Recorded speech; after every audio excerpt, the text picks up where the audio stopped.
Peuple Bobo Sanaté, bilan les 24, secteur par secteur.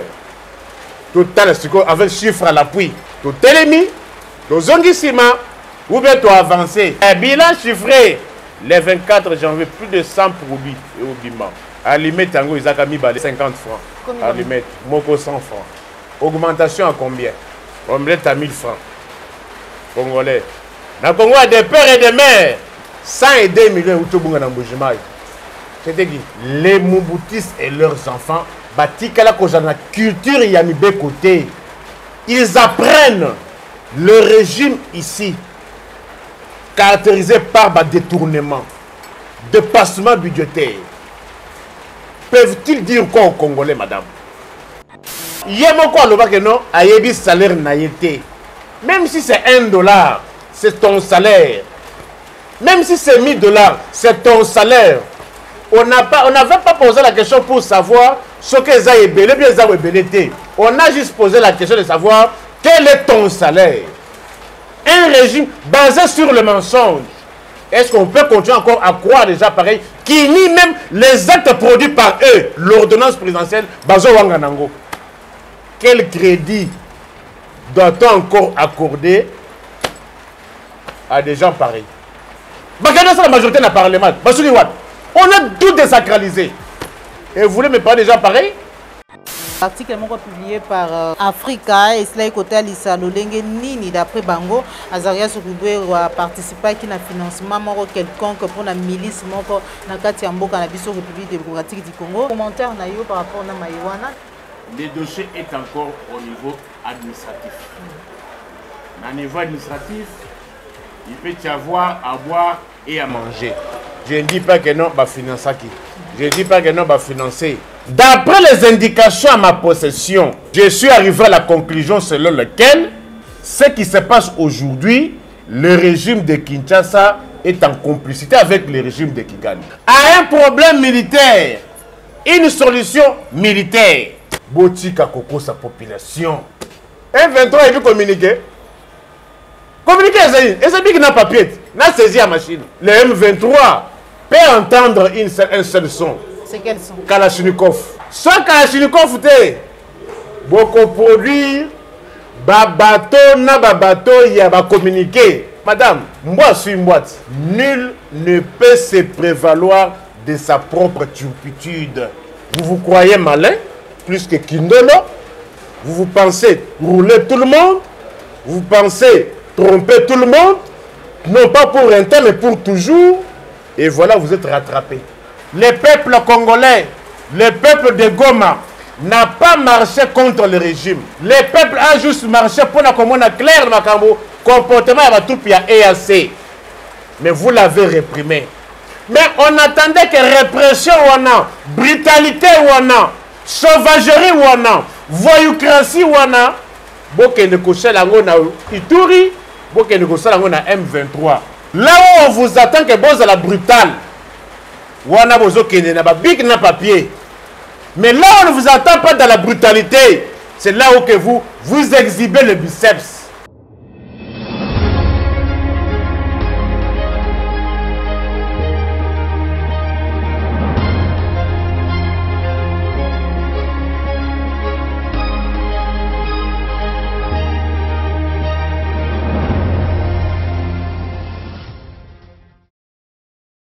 Et c'est pourquoi vous allez belé, bande ko balandi à Plus Clair Télévision, la chaîne de vérité. Botina bino bipa nyon swezwa mibino, vous allez belé ba ebozuli baku ya kolanda. Émission vérité de tous côtés mokolo mwalelo, émission tout sur la kamai matali mboka la biso République démocratique du Congo.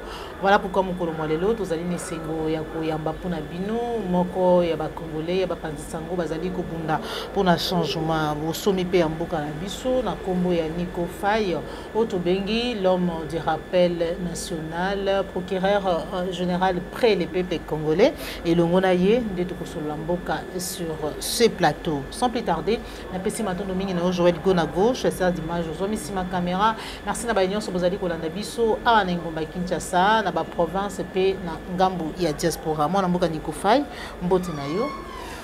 Mbote estimé. Bonne santé. Oui, santé ezanango. Et que nous bien, parce que c'est quel les akaka, mais il y a moins. À 80%, ça va déjà. Ah. Émission à Yambo Namboula 2023. Oui, la dernière émission, c'était les 30 décembre 2022. Déjà le 19. Oui. Près de 3 semaines. Donc, l'émission numéro à Liboso, en 2023. 2023. Tout ça, c'est en 2023. Oui, mais on est en 2022. Ah! Décembre 2022. Ah, mais je me raté. De leur rappel national des alités là-bas. Pour Anité. Ah! Déjà, et comment vous avez l'ingé? Parce que non, Nini, au moins, Ardoise n'est pas commis, il faut tout renouveler l'Ardoise. Hein? Mais nous, quand on est commis aux Ouagou, le peuple a évacué, tout ce qu'il y a 339 jours selon le calendrier Nabango. Tout le monde 339 jours selon le calendrier Oyabango. Mais pour l'année 339 jours, Moutou a ça la part Oyaye.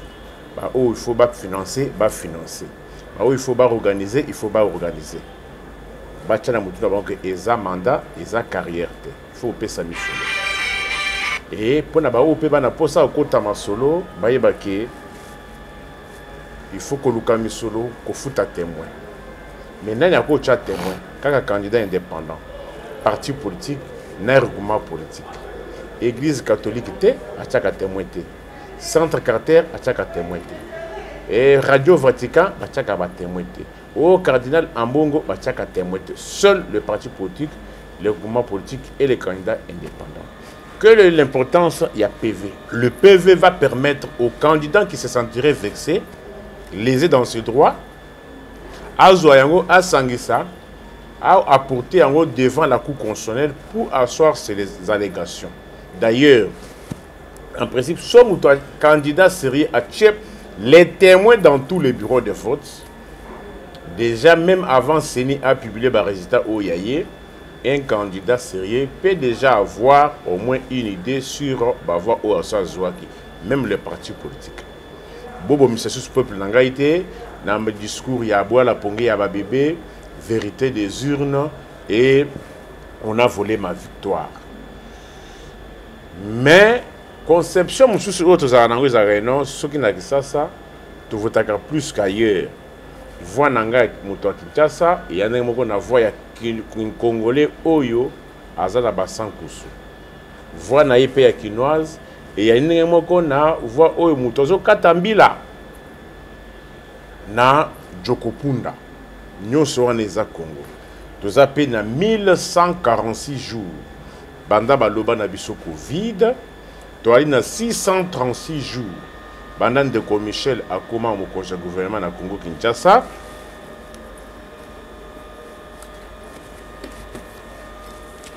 Nous allons payer na 21 jours Banda Bunanga na biso Ekenda et 178 jours Banda Ndeko na biso Jimmy Kitenge a comme prisonnier à régime. Or boyo kaka baloba régime baloba ki kenom sous ce régime tokomonaka ba procès à outrage au chef de l'État. Oui vite. Mais ba congolais na ba congolaise ba tchana mutu na bango ke Ndeko Jimmy Kitenge lelo aza condamné na régime Oyo ya my God na ram pour une infraction ya outrage au chef de l'État. Voilà. 7 mois. Il est condamné à 7 mois pour cette infraction là. Tous aussi comme maloba o baloba ki. En réalité, madame, vous pouvez placer un mot. Merci beaucoup mwana mboka Nico Faye to kota na mama na likambo na biso to solola mboka lolenge bomesano na biso to bandi na situation sécuritaire ya mboka na biso procureur après les peuples congolais peuple na yo azali ko wa dernièrement ezalaki bongo attentat esalama ki bongo na ngambu ya Kasindi yebi nyonso gouvernement lobby mais kasi ba uti kokota na réunion moko lobby bipai wapi premier ministre Sama Lukonde asili ko instruire sengi na ba service na ye sala musala a lobby était sécurité ya peuple congolais ezali asiri ya mbiango lolingi. Madame, yo vous allez pas confirmer que sécurité à peuple congolais assuré. Tu assures aussi ça, tu assumes tes propos. Non, je n'assume ça pas. Ce sont les propos de Sama Lukonde, non? Ça, c'est insulter les services de sécurité, appelle la population au calme pour sécurité déjà. Donc, ça, c'est insulter les Congolais si vous l'oubliez que la sécurité des Congolais est assurée. Madame, je suis tenté parfois que dans une émission, que je puisse plus encore, mais une émission dans Karabou Tchak. Et vous allez vous rendre compte que Malobananga, il y a 2 ans, 3 ans, 4 ans, et ils allaient rencontrer une situation sur le terrain de l'eau. Il y a eu qu'on rencontrait une situation sur le terrain de l'eau. Tala malaba organisé dans le ban abino que régime o ils ont 50 ans pour ni mangaïté. Régime o je donne le fait. Au père ça va faire contraire à Bimisango. Lorsqu'un pouvoir politique arrive, c'est-à-dire pouvoir politique wana et koyate pona koloba keno tokutaki régime politique et yaka pour corriger, non pas pour se comparer, non pas pour mimer, bah yaka pour corriger. Genre situation sécuritaire, il y a le 24 janvier 2019. Bah Congolais, tous habitants tokoma, na ba chercheur ba koma pe. Un régime oyo et yaki le 24. Congo est à 145 territoires. Qui dit 145 territoires dit aussi 145 administrateurs de territoire. Parce que Moutou Oyo a Kambaka territoire, Babenga Kaye, administrateur de territoire. Régime Oyo Basali remise reprise. Bapesiye 26 provinces. Batikeli Bango 26 provinces. Non, tout le monde hiérarchie. Bapesi Bango République. 2 345 km². Bapesi Bango 26 provinces. Après province, au début que district ils ont sous-souté, Bapesi Bango 145 territoires. Qui dit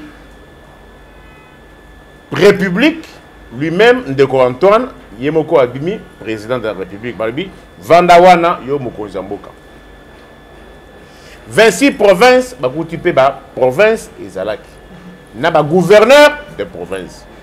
Boye Bake, Oyo Azali, Kokamba province, Nabiso, Babenga Kaye, gouverneur.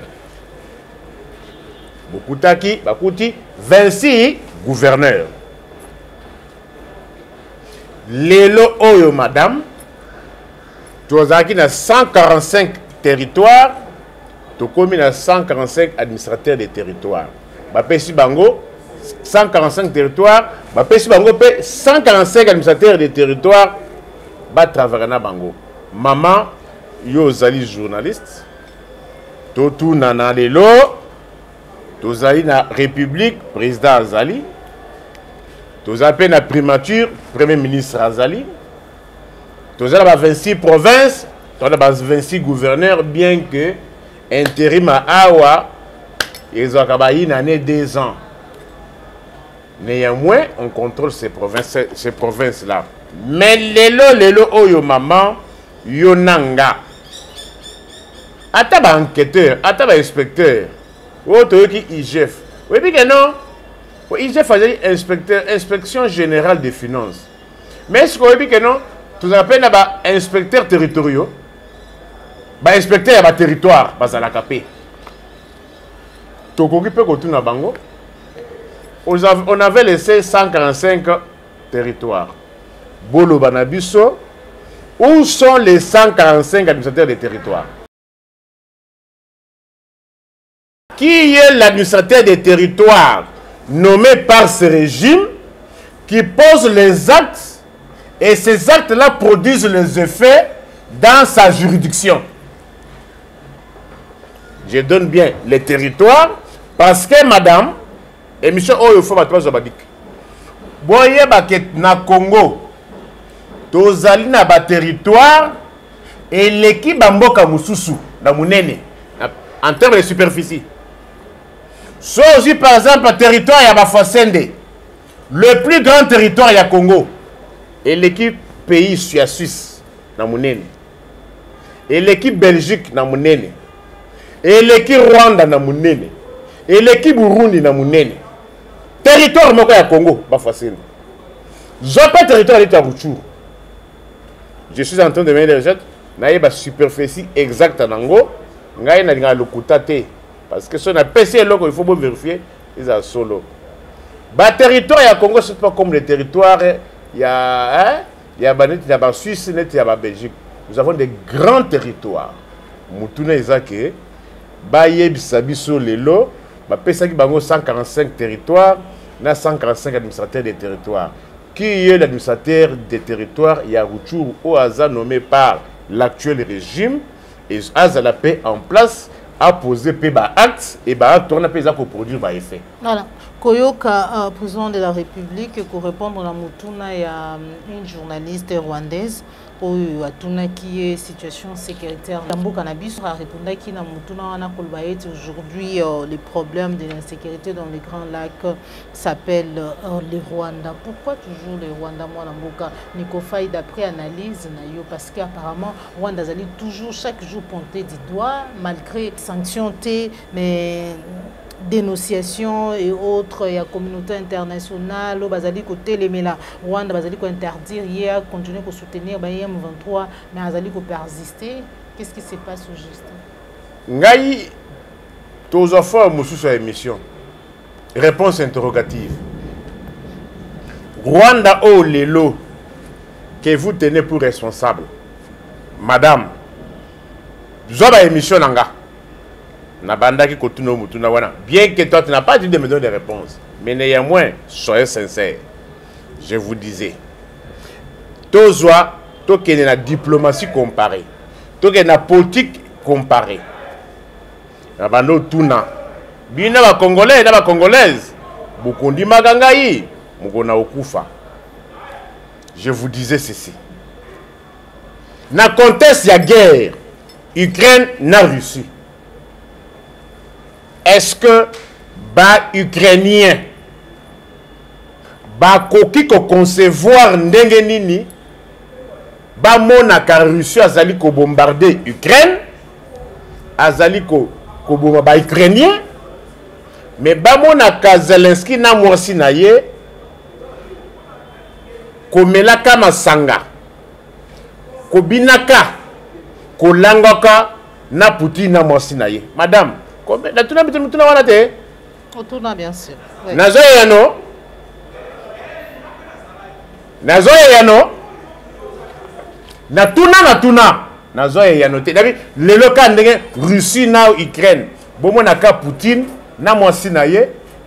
Toka na Poutine azu na mwasi te, so azu na mwasi. Zelensky na mwasi na ye ba binaka, ba meleke, ba longa ko na Poutine. Comment les Ukrainiens pouvaient-ils concevoir cela? Na paix, analogie wana, tu es pas nabiso a poto mona ba konza Congo. Mon frère, Yobo ya Kagame, Yonani, au moment ngai na bandaki kobo ya elo Congo, parce que kokaki koza na sens te. Bino, ba toi prétendu diplomatie. Mais maintenant, la question que je pose aux Congolais et aux internets. Quand moi je disais que non, ça ne se conçoit pas. Que vous nous dites que, vous nous faites croire que c'est le Rwanda qui nous agresse, et entre-temps, Bamonaka Bakonja Congo, Babinaka, Bamelaka, na couple rwandais. Je n'avais pas eu de réponse. Mais maintenant, ma question, c'est de savoir, quand est-ce, à quelle date précise que vous vous êtes rendu compte que c'est le Rwanda qui nous agresse? À quelle date précise? Ce qui me pèse une date précise, moi j'arriverai une fois de plus, parce que nous avons comme la conclusion que d'après les indications à ma possession, je suis arrivé à la conclusion selon laquelle, après indice wana, ils allaient démontrer que ce qui se passe aujourd'hui, le régime de Kinshasa est en complicité avec le régime de Kigali. Si aujourd'hui vous voulez faire croire à mon peuple qui est massacré, qui est tué, bâillonné, abandonné, que l'homme a l'air du peuple wana y a lu Rwanda. Mais moi je me pose la question, na date ligne précise, Oyo bakonzi ya Congo va se rendre compte que Oyo azali Congo ba Congolais aza Rwanda. Parce que dans un passé récent, moi je dénonçais, vous buvez ensemble, vous dansez ensemble et vous vous enivrez ensemble. À quelle date précise que vous êtes rendu compte? S'il n'y a pas de date précise, ezali ko confirmer ba position nanga pour na kolona, vous avez été complice. Qui est complice? Qui est aussi co-auteur? Madame ndenge bozalaka na cameraman na yo yebaka na chana mutunu oké. On vous voit tout le temps avec lui. Ce qui bazuye dans un dossier sale, dans un dossier criminel, Akimi, soit bakangiye, madame, que vous soyez au courant ou pas, pour des raisons d'enquête, il y a que justice à cause de vous. Est-ce que je me fais comprendre? Dans un débat à niveau moussous. Je dis ceci, je me répète pour la meilleure compréhension. Parce qu'il ne faut pas tout regarder, non. Ma parole contre parole après émission, tu vas retenir le côté. Moi, je pose la question. Quand moi, je disais que pourquoi les dirigeants congolais sont tout le temps au Rwanda? Pourquoi les dirigeants congolais bambelaka na rwandais? Pourquoi les dirigeants congolais babinaka na rwandais? Pourquoi les balaka na rwandais? Il n'y avait pas de réponse. Là, Kagame était leur frère. Yoboya Kagame, Yonani. Mais les lots sikoyo kaka ba o babandaki komele. Babandaki kolangwa. Kobina na Kagame. Nde bango nde balingi ba faire croire biso que non, c'est le Rwanda qui nous agresse. Maintenant, ma question c'est de savoir à quelle date précise. Et s'il n'y a pas de date précise, alors ce serait une complicité parce que ceux qui ba monio kaka na mutu, yeba que en cas de crime, ceux qui mutuana soit bakange ou bien mutuana akimi, on vous prend, on mettra d'abord la main sur vous comme étant un suspect. Est-ce que je me suis fait comprendre? Moi, je suis le gouvernement a interpellé la communauté internationale, la communauté internationale a la responsabilité, notamment à sanctionner l'autorité rwandaise, mais aussi le leader, il y a M23, qui a défié et violé le droit international, ainsi que le droit, il y a des Congolais qui vivent dans la partie est de la République démocratique du Congo, où il y a un peuple. Pour le M23, parce qu'il faut que je sois bref, pour le M23, c'est comme le Ouest-Africain Balobaka, en face c'est maïs. En face c'est maïs et l'autre est athée, qui peut leur empêcher. C'est parce qu'en face, il n'y a pas une force contraignante. C'est ça la réponse. Herba Kotaka. Basengaka autorisation ya nani. Mais pourquoi vous pour Bakende, il faut passer l'autorisation? Bino ba Congolais. Que je vous parle en quelle langue? Ces gens se sont imposés. Même attends ma kamomukili oyo. Ngaza chrétien. Chez moi on nous apprend ceci. Claude Oualessa et Julie Beaufort. On nous apprend ceci. À un problème spirituel, une solution spirituelle. À un problème militaire, une solution militaire. Mais apparemment, vous, l'option qui peut faire en sorte que nous puissions récupérer le territoire, vous renvoyez ça au second plan. C'est votre souci cadet et vous nous lancez, n'a pas communiqué, n'a pas Luanda, n'a pas Kenya, maman, regardez-moi en face. Botika Koko, sa population. Moi, je rappelle encore à mon peuple parce que laissez mon peuple ce serait une irresponsabilité et ma conscience ne sera pas tranquille. Je posais la question au régime en place à Kinshasa. Si ce n'était pas pour le remous social, Rwanda alingaki atonga cité modernité. Et pendant que on avait autorisé à Rwanda atonga bandaku, les Rwandais n'étaient-ils pas agresseurs?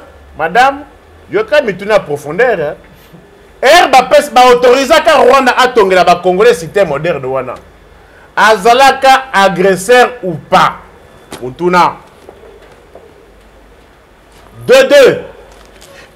Pesaka Rwandais qui a géré l'aéroport ya Goma. Rwanda azalaki agresseur ou pas? Pona nini nazongelaka maloba wana peut-être bato bakomaki kobaye na bana otuna pona nini ba accord nyonso o ba signé na régime oyo ya ba Mobutis batikala ko publier ba accord wana journal officialité. Les gens peut-être se lasser les lotos wapi.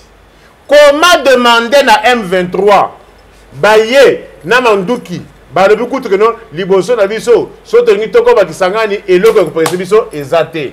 Mais bino awa régime oyo yaka na autorité ya l'état. Régime oyo bimisa ba correspondre à l'autorité de l'état.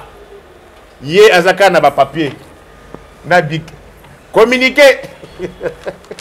Ba biso que non M23 il communiquer.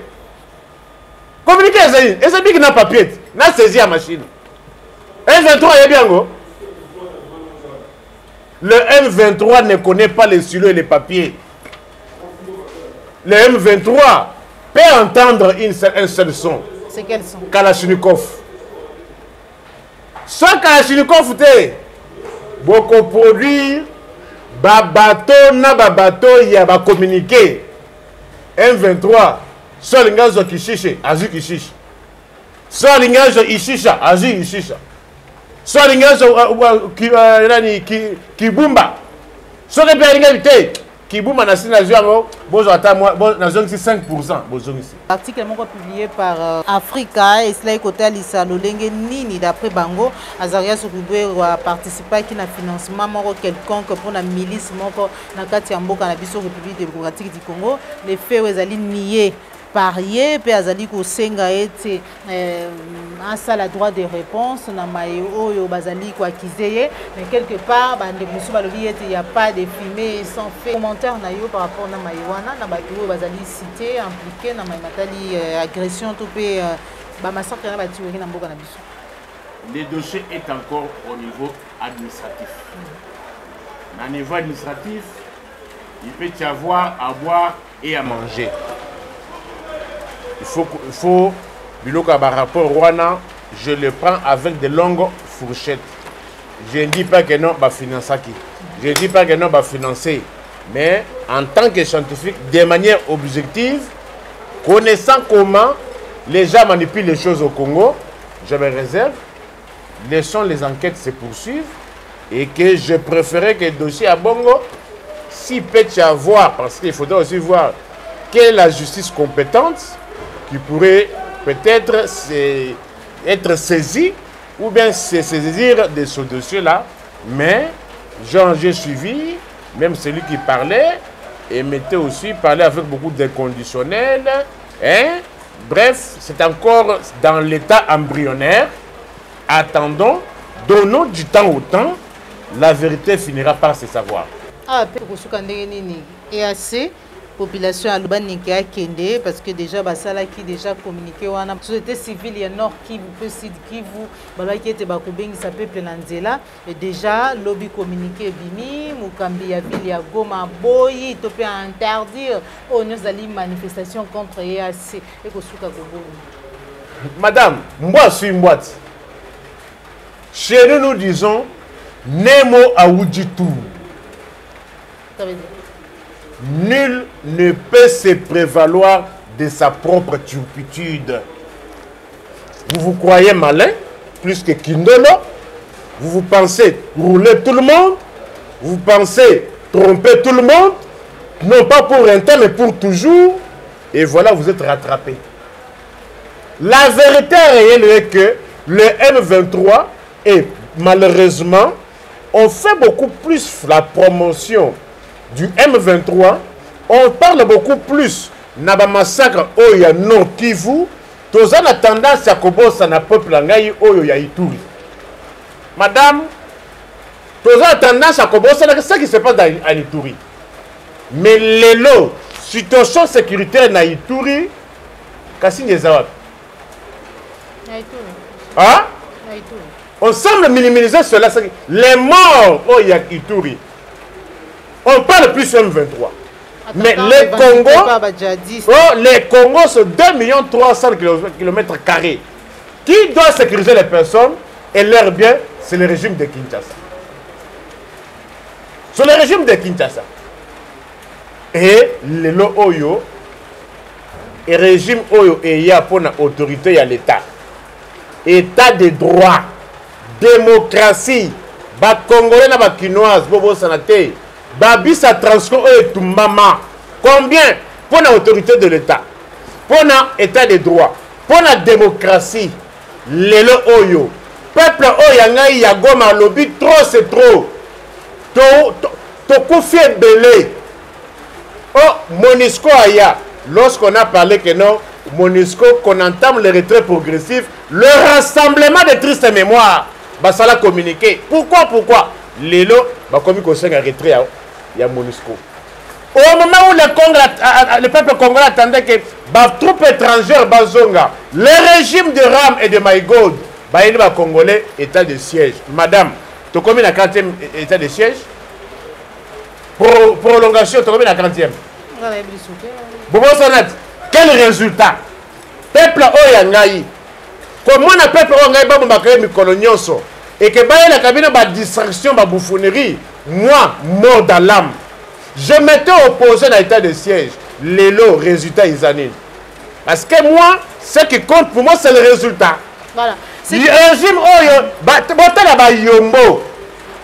Qui n'a football? Vous voyez, il y a un régime où il y a club où il y a football, où il y a émergé dans le Congo. Vous avez un résultat de l'équipe nationale du Congo. Et ça n'a chan. Yombo na yombo.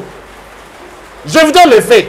Peuple au hasard qu'on tambour parce que non, Tokoufi est belé et assez obo bukabiso mato et que non et assez comme qu'on ça 3 mois sans résultat sur terrain. Bon tout dans les lots, résultat était de ces années. Résultat il y a IPDF et Zanine. Résultat il y a EAC et Zanine. Près de 3 mois. Mais peuple wana ya Goma n'a pas si oya monaka. D'un côté Bazako Bombango na Manduki, de l'autre côté Nirangongo na volcan paix et à Kobombango. Toutes ces peines là, toutes ces souffrances là réunies, na régime où il fallait que sécuriser Bango, et ils allaient réprimer Bango dans le sang. Ils allaient que ça, bab manifester kakakeno et assez banda et yaka. Totikali comme on a résultat près de 3 mois. Résultat nini. Mais peuple wana, beau réprimer dans le sang. L'histoire vous jugera. Le peuple congolais, le peuple de Goma n'a pas marché contre le régime. Le peuple a juste marché pour la commune claire le comportement de la troupe EAC. Mais vous l'avez réprimé. Mais on attendait que répression wana, brutalité wana, sauvagerie wana, voyoucratie wana, boke ne kosala yango na Ituri, boke ne kosala yango na M23. Là où on vous attend que boza la brutale, wana bozo kende na ba big na papier. Mais là où on ne vous attend pas dans la brutalité, c'est là où que vous exhibez le biceps. Peuple congolais, souvenez-vous ce que je vous disais. Le régime du rassemblement. Oh, il y a un régime à rassemblement. Régime Yababutis Nabango. Je connais le Zaïre. Dans quel état il était le 17 mai 1997. Les Lotozawak. Insécurité généralisée. Insécurité alimentaire. Peuple Bobo Sanate. Bilan le 24 mardi, le 24, secteur par secteur, total avec chiffre à l'appui. Tout télémi, tout zongissima, ou bien tout avancé, mais il y a moins. Bilan chiffré. Ou il y a diplomatie, bilan chiffré. Bilan chiffré. Bilan chiffré. Matériel didactique. Bilan chiffré. Pour les échantillons. Le 24 janvier, plus de 100 produits au Bima. Émission bilan. Bilan, secteur par secteur. Alimete Tango, ils ont mis 50 francs. Alimete, Moko 100 francs. Augmentation à combien? Nazaïe une émission à Tongo Makas. Nabimaki depuis 6 heures. Oui, que Nazo bien, là, on met la kiss. Nalubi, na komi na 9 heures, nali ata moi et loco. Na pesi 1000 francs, pensant que ba opé sanga omelette, na lipa. Moi, maman wana elinga kaka omelette o, nazaka na 1000 francs ya pamba.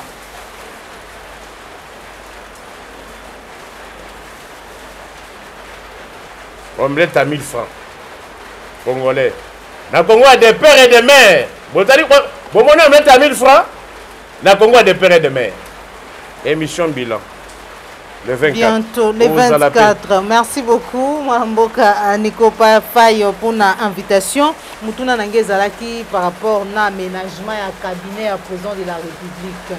Est-ce que vous avez un changement parce que Tongo midi pour les Congolais qui c'était peu qui était mayo tozali ko vivre mayo le peuple congolais ali victime ali suite l'entourage il y a pouvoir il est sous la bilité cabinet na yé il est sous la bilité madame tout ça va historien du président c'est des Gonago il est sous la bilité ah. Et ce que vous avez bloqué. Non, vous monitez. Vous commandez. Détournement. Pourquoi c'est la bateau? Mais vous monitez. Vous commandez. Mais on a qui moko ya ba na habité azali moko ya ba communicateur na ye atalisi ete ba détournement nyonso zozili ko mona wana bayo bazali ko sala détournement mingi bazali ba kabiliste oyo bazali ko aider lelo bato baza na fachi ya ko détourner parce que zali baza espérance ya mbaki ngombe ba spécialiste ya ko sala bato makambo ba spécialiste ya calomnie ba spécialiste ya imputation 102 millions ou tobunga na mbujimai c'était qui 102 millions ah on a ba fait ta bonne année ah ba ke ko satango c'était qui pyramide 14 millions qui sont dans Mbujima, pas de pyramide. N'évitez, peuple anga o ya Mbujima iwana. Azali na posa pyramide. 14 millions qui sont là. Stade Tata Raphaël 20 mai. Bokende lelo. 2 millions 500. Un certain Kassongo. 18 millions. Un certain Tuyoy. DJ. Azanan. Nana le rétro commission. Ezanan. Nana c'est la campagne ya RAM extorsion du siècle na ba université. C'était qui? C'était qui? Nana le que non ba Congo comme ba millionnaire. My God, c'était qui? C'était qui? Ce n'est pas l'émission bilan. Mais déjà la base a été au Yoki salaire il y a besoin de la République combien kozwa. Et mon collègue qui est taillé, il était à un salaire, mais quand c'est Ali, Penza Moukier, Nicolas Kazadatali, si vous était salaire, il y a besoin de la République, Zali Bongo, Bele, 17 $. Alors que tout le monde qui député mon corps face à la base, Atalisa qui était salaire, Oya Zouaka, Zali entre 17 000 et 18 $. Il n'y a pas longtemps, au Lobela qui a ngopé, que salaire y a député tant que yoga qui a ngo, les Ali Bongo qui a 21 000 $. Ils ont été appuyés par le député national Délice Sanga. Donc aujourd'hui, tu peux confirmer que le député, le ministre, ils bien rémunéré plus que le président de la République pour y avoir 17 000 $. Madame, c'est que vous devez vous mettre en tête que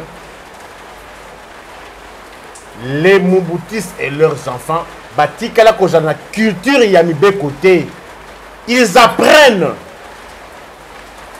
Quand il y a ma constitution. Si ce n'était pas la constitution par ce référendum, Tolinga qui toza nanini. Manifeste de l'ancienne. Hein? Tolinga, si on ne constitution pas passer constitution un référendum, on allait avoir quoi comme cadre juridique? Conférence nationale souveraine. Comme si, dans la conférence nationale souveraine, ils avaient été élus. La conférence nationale n'avait jamais été élue. Et cette histoire-là ne pouvait pas engager tout le peuple congolais. Hein?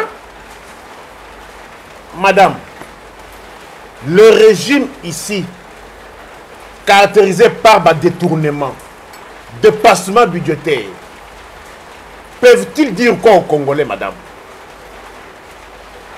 Peuvent-ils dire quoi? D'abord, il y a quoi le que non, ayebi salaire n'a été. Il a dit ça.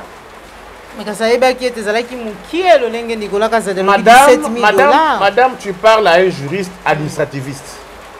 Quand on te pose la question, ton salaire, même si c'est $1, c'est ton salaire. Même si c'est $1000, c'est ton salaire. On n'avait pas posé la question pour savoir ce que ça est belé, bien ça est belé. On a juste posé la question de savoir quel est ton salaire. Mais vous vivez comment? Hein? Vous vivez comment? Et les lots, quand la présidence faute, ce sont les lieutenants qui viennent défendre mal. Madame, oyoka ba ordonnance nyos ebele ebima awa. Yo soka ba si ba reconnaître ordonnance wana. Ordonnance présidentielle. Madame, otikala ko okate ke no ba wangana ordonnance o ebimisaka Willy Bakonga te. On avait mis l'ordonnance o ebimisaka Willy Bakonga, un condamné par la justice. Mais tellement que non, c'était un dossier sale. Oui, il y avait d'abord les mensonges, que l'école fictive, enseignant fictif, millions et kimi, 8 millions, 2 millions, ce qui était faux. Un régime basé sur le mensonge. Or, Bouli Bakonga, on avait retrouvé celui qui est $16 000. Or, la loi ne permet de traverser la frontière qu'avec $10 000. C'était ça le franchement retenu. Et ça qui 2 millions, 7 millions à détourner Bamboko, il y a gratuité pour saboter à côté. Faux et archi faux. Mais néanmoins, la même personne avait été condamnée par la justice à Bimaka suite à ordonnance présidentielle. Bawangana ordonnance wana. Vrai ou faux? Madame. Tout ça s'appelle population. Non, tu es congolaise. Et comme Agande Mituna, moi, la Mboga Niko Faye, la vie est comme Agande Mituna. Dans un pays, madame, maintenant ce sont les choses qui commencent. D'un côté, on dit, on combat les détourneurs. DG à Sokok, DG à OVD, condamné par la justice, Abimaka n'a pas ordonnance présidentielle. Bawanga n'a pas ordonnance Wana. Mais il y a moins, les actes avaient produit les effets, Batouana Babima. Programme 100 jours, 480 millions de Congolais. Pillé. Pour la population, moi, procès mon bidon, il y a 57 millions. Lelo Kamere Libanda. Jamal Libanda. Mouhima Libanda. Wapi 400 Congolais, 80 millions de Congolais. Et Kenda Wapi. Lelo, parce que les Congolais boyeba, beaucoup samate. Hôpital général et à Mama Yemo. Hôpital Wana. Et Zalaki n'a qu'à un programme 100 jours. Mais Lelo, tu as la 4e année à mandat. Si Lelo, hôpital, on a les autres Tongamba. Les autres Tongamba, c'est quoi? Il y a 100 jours et ce Bimaka, ou bien un Congolais, on va contribuer à Lelo. Madame, j'apporte à votre connaissance que l'hôpital et à Mamayem général était inscrit dans le Bimaka, il y a un programme à 100 jours. Mais si Lelo, on continue à reconstruire Nambongo au Wapi. Chaque mouton, Il y a un programme 100 jours. Saute mouton oh, il y a Assa 9. Et s'il est connu. Est-ce que vous comprenez? Est-ce qu'on peut croire encore à des gens pareils? Est-ce qu'on peut continuer encore à croire à des gens pareils qui nient même les actes produits par eux, l'ordonnance présidentielle, Bazo Wanganango? Quel crédit doit-on encore accorder à des gens pareils?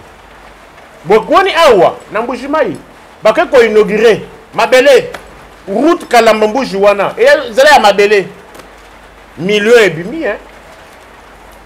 Bon, moi, Bakeko inauguré, bureautique, 4 machines, 4 ordinateurs.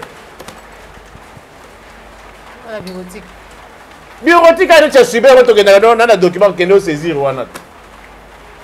mais millions et bima. Tokomi Koyo, bon, ramper, et Kotaki Namakambango. Et au pas ministre de la Finance, madame, qu'on passe à votre sous crédité. L'argentier du pays, madame, Nayo qui va tourner mon pour Nambongo Aram. Arbi Aïbi, Mouto, Ajarambo, Wanate. L'argentier du pays. Ban million ya Congo, ministre de la Finance, Aïbi, Bissika Mbongo, Ezaki ko Jéramete. Aïbi Mouto, Ezaki ko dépasser mon Angote. Mais ministre de la Finance, État des droits, il y a Congo des pères et des mères. Tu as compris? Et avec ça, vous voulez qu'on continue à faire de confiance à des gens pareils? Vous savez, dans les États, madame, tu peux poser un acte wana, et entamer carrière no mobimba. Mais par rapport à cette pile, il y a des détournements. Il y a le Kouta. Lorsque dans un pays, on nie l'existence d'une ordonnance, mais néanmoins, cette ordonnance-là produit les effets. Et les messieurs, Willy Bakonga, bon, mon aki vidéo, il y a encore le que non, moi, je suis Fachi Beton, mais néanmoins, est la ministre à Wanganaki, ordonnance wana. Eh, madame, nous avons monité, beaucoup de monde. Vous voulez qu'on voit des pères et des mères? Nangonga Oyo, Outa Lobby, siège ensemble, parti politique, il y a Moïse Katumbi incendié. Koto ba kosenga ba marché lelo pour na kosenga na Didier Moudimbu a retiré maloba na ye. De l'autre côté na Sidou Bangi Jean-Lucien Boussa qui l'équipe aloba ki oya ye nyoso wana ozali koyamba yango lolenge ni mama na yebi sibino que non ba régime oyo ezongi sibiso na sima rythme oyo tozaki nango ya ba institution rythme wana eza cassé. Rythme wana eza cassé. Kotanga nanga kombo ya bakatumbi te parce que bango nyonso wana bazaki bato ya rassemblement. Ye kutu nga azaki sponsor ya rassemblement. Bato basutuna campagne ya keno machine à voler. Bango. Madame, moi je n'oublie pas, et surtout là où il y a mort d'homme. Vous savez combien de morts le rassemblement a causé suite à Lukuta? Combien de banques ont été pillées suite à Lukuta? Combien de bus de transport ont été pillés suite à Lukuta? Les lobbies à transport, on en a besoin. Hein? Vous les avez peut-être 15 heures, Bimaka appose au transport. Vous les avez peut-être Bimaka appose au transport. Au sont foutu $1, $2. Hein? Autant que un rassemblement, on va participer pour la constitution. La majorité dans le Parlement. Majorité à Parlement sur Watt. On a tout désacralisé. Et vous voulez me parler déjà pareil? Voilà. On a beaucoup de Nikofa, le but de communication processus électoral, le lengue makambo zali kotambola.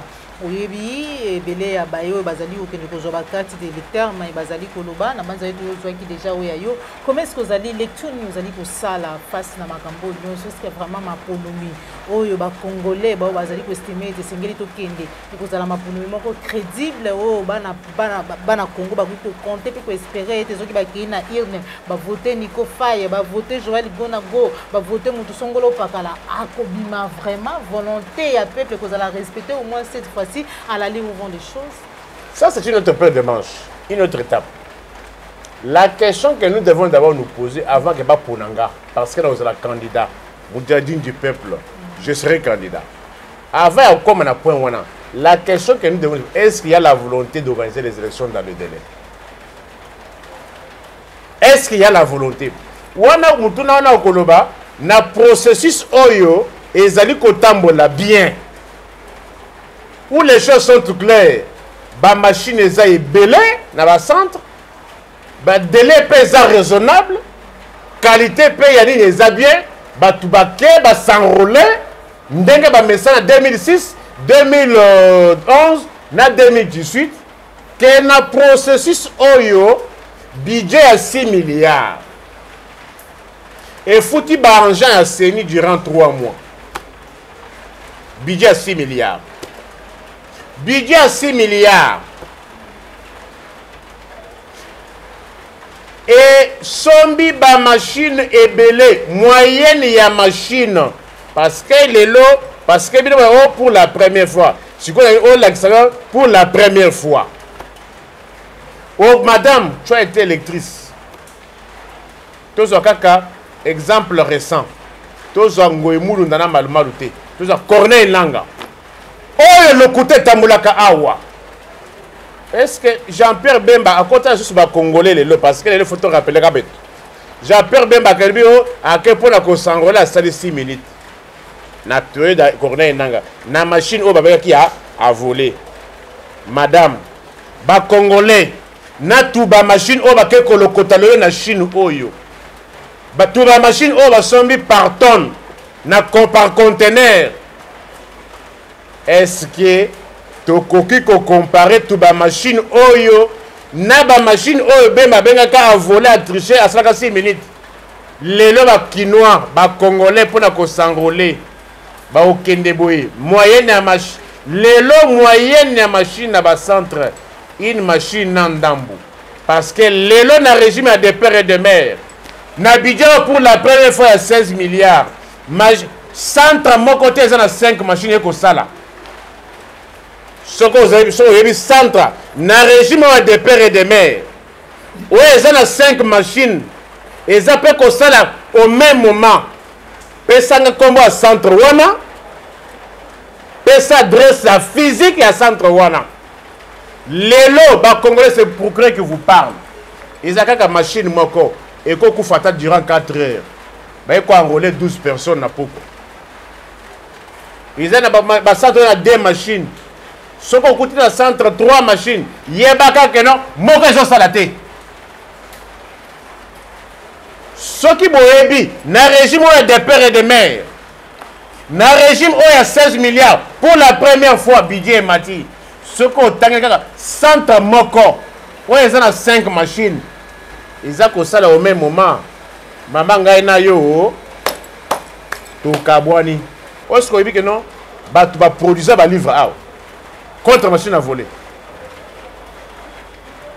Quelle valeur juridique, quelle valeur scientifique, car aujourd'hui un tel livre, on va produire contre machine à voler.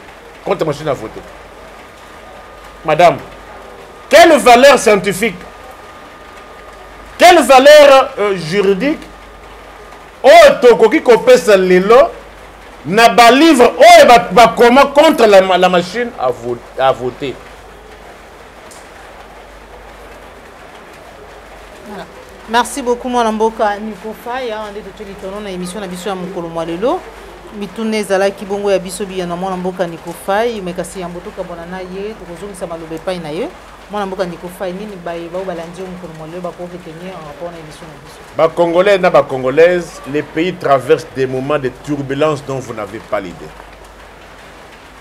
Toi na 4e cycle électoral. Bandeko ba engin à Seni transport bazwakate na budget 16 milliards. Kopeleki na ba centre d'enrôlement. Bazako senga batu pona kozwa carte ti 10 000 francs congolais. Obi ba congolais bazaki déterminé, ba congolais baza déterminé, il y a que élection et ça le délai constitutionnel. ba Congolais baza na posa te que non glissement esa ya matin ya seconde moko. Mais stratégie ya régime ya commettre ba devant un fait accompli ya ngonde bomoni moi machine moko ezokufa 5 heures bato bazo vanda 2-3 jours toliaka auto du jour mama nini ya malewa akolinga kotika kosala malewa na ye pona pokwa bana wana basomba ta matembe bien que comme 1000 francs lelo ekolo fufu ekomi 2500 lelo ekolo ya semule ekomi 3500 mama wana atika malewa na ye 2-3 jours po akende koluka carte yango pe na photo ekobimisa ye neti ebembe ekobimisa ye neti vampire ekobimisa ye neti zombie mama wana atika 2-3 jours po kende kende koluka carte wana bana ye bakufa nzala boyoka stratégie oyo basali mpona kodécourager peuple congolais akende banrole bazala ebele te nazomona mutu te oyo akolinga kotika misala na ye 2-3 jours kaka mpona kozwa carte na délai nini 26 jours 26 jours wana zolongola Noël na bonne année 26 jours wana mbula ya kobeta ebeyesa na kati ya baekole ndenge mbula eza kobeta boye bato bayeba mpona kozwa bakarte bakotelema wapi mama eza ntango ya réflexion bacentre d'enrôlement ebele eza na bakati ya baekole kelasi yango ese ezongi soki mbula ekobeta bato bake koluka carte mbula ekobeta bakokota wapi. Tout ça ce sont les stratégies mises en place pour décourager les gens que les gens n'aient pas de carte pour sanctionner. Babenginga madame yoka na Djibalubwe na province à Kwilu baza na 6 centres mais baza na 5 machines. Djibalubwe na Kwilu baza na 6 centres mais baza na 5 machines. Et belé ya ba centre babandi ba enrôlement na retard makasi. Ne ba centre mususu ya Kisasa machine moko ekotambol na kokoso. Quand est-ce qu'on va enrôler? Toutes ces difficultés réunies, c'est pour mettre déjà les Congolais devant un fait accompli pour n'a qu'au glissement. Parce que le régime n'a pas la volonté d'organiser les élections dans les délais constitutionnels. Alors, pour que décision wana et où t'es pas na bangote, il faut mettre tout le monde devant un fait accompli. Va se rendre compte qu'il n'y a pas eu beaucoup d'enrôlés, alors prorogeons, glissons ensemble. Est-ce que Boyebike, les Congolais, Boyebike, les lots, rapport Moko, Oba Uchukosana, Watoba Sana Senikala, tout ba machine Oba Kekolokotana, Chine Wana, près de 40%, ils en ont pas. Rapport publié. Car près de 40%, il y a tout bas machine au baquet colocoté en Chine et ça en panne. Mais maintenant, le problème se pose. Qui va prendre la responsabilité? Il y a quoi annoncer dans le peuple qui est tout glissé.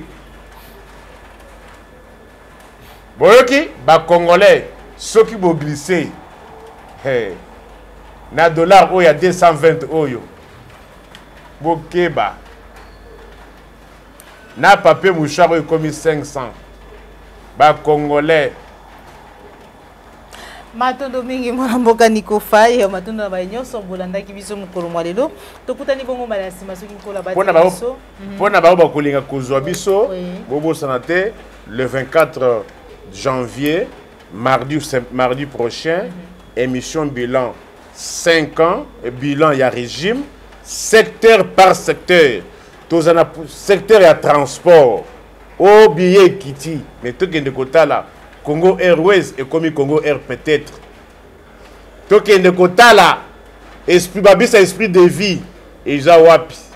nous Transkin Ezawapi 4 locomotives au Basobaka en 2016 et que ça sous-souté secteur par secteur enseignement au Batobetela c'était grève et bandit na Bukavu mercredi batanga quitté balingi ba mona clair ba infirmier mona clair ndeni kapela ndé faza clair clair au clair on peut cause que non faut to mona ki pe secrétaire général Kabouya le baye que non Kabila za correct atali alobi que non nana tikala ko zombongo na butute atali ali apesi peut-être que ça peut dans sens wana ba pesa clair que apesa pouvoir pour na nini peut-être que ça peut dans sens wana faut te voir ba tout ba rekla Martin Fayulu na précipé ba senga vérité des urnes peut-être que ça peut dans sens wana hein et quoi ça wana. Merci beaucoup, mon avocat Nico Faye. Tout le monde a télévision. Rendez-vous le 24 janvier, émission bilan. Bobenga, mon avocat Nico Faye. Et que ça, la malade, plus 243 81 64 44 165. Plus 243 81 64 44 165. Voilà, quand il y a un article, il y a une facilité. Les alliés facilité, il y a un allié qui est assez, il y a un allié qui est assez, bolandaka. Mon amboka Nico Faye na babisika habitando ike nyonso ya le kaka parce que azali ko la kisabiso lo lengeni makambo azali ko tambola en tout cas ko benga vous allez comprendre ce que je vais dire par là en tout cas azali ya ko marcher ba monter mais quand même moi soutien pour te permettre biso les jours là ces jours J bientôt là émission bilan etambola malamu ikozala malamu mingi nde tokutani bongo bala sima matono na Joël ko na ko chasseur d'image ozoma ki sima caméra cordo puis mafuku popola yombe pe ba nyonso bolandi biso au revoir.